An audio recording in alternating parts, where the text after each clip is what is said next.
Chapter 19. It was during my first year's apprenticeship in the Courier office that I did a thing which I have been trying to regret for 55 years. It was a summer afternoon, and just the kind of weather that a boy prizes for river trips and other fun. But I was a prisoner. The others were all gone holidaying. I was alone and sad. I'd committed a crime of some sort, and this was the punishment. I must lose my holiday and spend the afternoon alone besides. I had one comfort, and it was a generous one while it lasted. It was the half of a long and broad watermelon, fresh and red and ripe. I dug it out with a knife, and I found room for it in my person, though it did crowd me a little till the juice ran out of my ears. There remained then the shell, the hollow shell.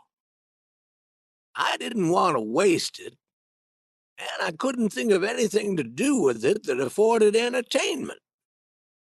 I was sitting at the open window which looked out upon the sidewalk of the main street 3 stories below, when it occurred to me to drop it on somebody's head. I doubted the wisdom of this because so much of the resulting entertainment would fall to my share and so little to the other persons. But I thought I would chance it. I watched out of the window for the right person to come along. A safe person. But he didn't come. But at last I saw the right one coming. It was my brother Henry. He was the best boy in the whole region. He never did harm to anybody. He had an overflowing amount of goodness, but not enough to save him this time. I watched his approach with eager interest. He came walking slowly along, dreaming his pleasant summer dream. When he was almost under me, all I could see from my high place was the end of his nose and his feet. Then I placed the watermelon, figured my distance, let it go, hollow side down. My aim was beyond admiration. The shell landed right on top of his head.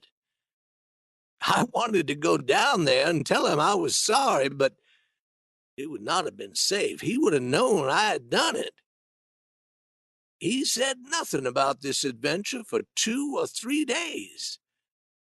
I was watching him in the meantime to keep out of danger, and I was deceived into believing he had no suspicion. It was a mistake. He was only waiting for a sure opportunity. Then he landed a rock on the side of my head, which raised a swelling so large I had to wear 2 hats for a time. I carried this crime to my mother, for I was always anxious to get Henry into trouble with her, and I could never succeed. I thought that I had a sure case this time. I showed the swelling to her, but she said it was no matter. She didn't need to inquire into the circumstances. She knew I deserved it, and the best way would be for me to accept it as a valuable lesson and thereby get profit out of it. About 1849 or 1850, Orion broke his connection with the printing house in St. Louis and came up to Hannibal and bought a weekly paper called the Hannibal Journal for the sum of $500 cash. He took me out of the Courier office and hired me at $3.50 a week, which was an extraordinary wage.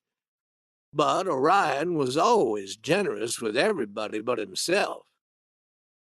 Cost him nothing in my case, for he was never able to pay me a single penny as long as I was with him. By the end of the first year, he found that he must cut down. The office rent was cheap, but it was not cheap enough. He could not afford to pay rent of any kind, so he moved the whole plant into the house we lived in. He kept that paper alive during 4 years, but I have at this time no idea how he did it. Finally, he handed it over to Mr. Johnson, from whom he had borrowed the money to buy it, and went to Muscatine, Iowa, and bought a small interest in a weekly newspaper there.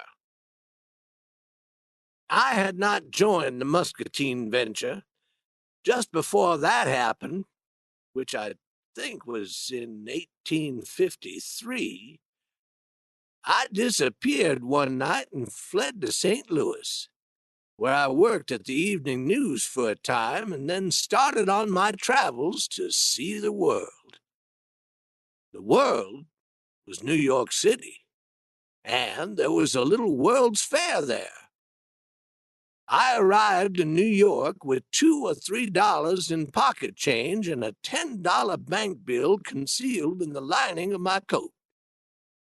I got work at murderous wages, just enough to pay for board and room.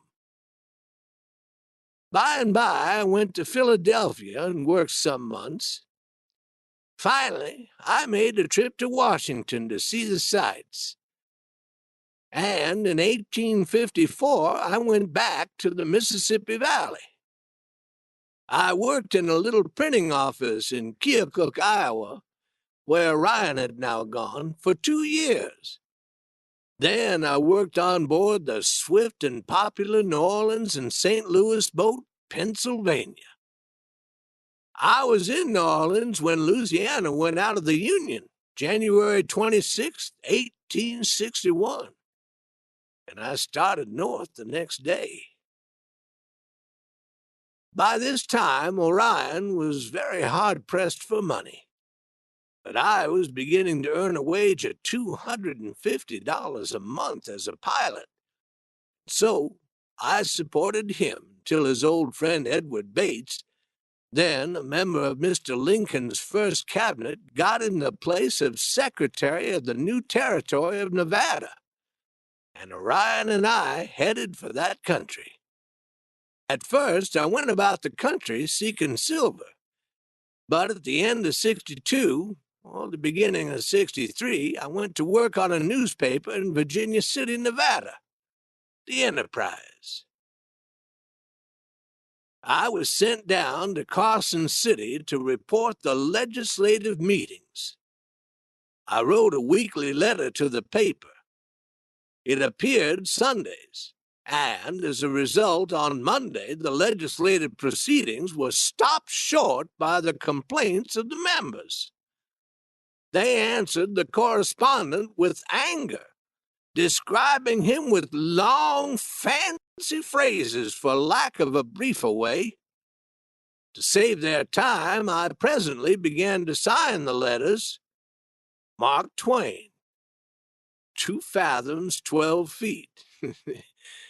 Mississippi River boatman's call for announcing the depth of the water. Then, after 2 years on the Enterprise, I went west to California.